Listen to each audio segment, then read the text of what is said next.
ಇನ್ನು ಬಿಬಿಎಂಪಿ ಅಧಿಕಾರಿಗಳಿಗೆ ತಲೆನೋವಾಗಿದೆ ಈ ಖಾತಾ ವಿತರಣೆ. ಒಂದೇ ಆಸ್ತಿಗೆ ಬರೋಬ್ಬರಿ 3-4 ಜನರಿಂದ ಅಪ್ಲಿಕೇಶನ್ ಬಂದಿದೆಯಂತೆ.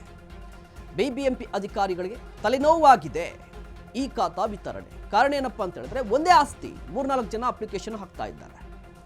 ಇದುವರೆಗೂ ಪಾಲಿಕೆಯಿಂದ 22 ಲಕ್ಷ ಆಸ್ತಿಗಳು ಅಪ್ಲೋಡ್ ಆಗಿದೆ. ಉಳಿದ 7 ಲಕ್ಷ ಆಸ್ತಿಗಳಿಗೆ ಪಾಲಿಕೆ ಬಳಿ ಇಲ್ಲ ಯಾವುದೇ ದಾಖಲಾತಿನೇ ಇಲ್ಲ ಪಾಲಿಕೆ ಹತ್ರ. ಬಿಬಿಎಂಪಿ ಅಧಿಕಾರಿಗಳಿಗೆ ಗೊಂದಲವಾಗಿದೆಯಂತೆ ಡಬ್ಲಿಂಗ್ ಅರ್ಜಿಗಳು. ಬಿಬಿಎಂಪಿ ಪಾಲಿಕೆಯಲ್ಲಿ ಒಂದೇ ಆಸ್ತಿಗೆ 3-4 ಜನಕ್ಕೆ ಸೇಲ್ ಡೀಲ್ ಕೂಡ ಆಗಿದೆ, ಡೀಡ್ ಆಗಿರುವಂಥದ್ದು.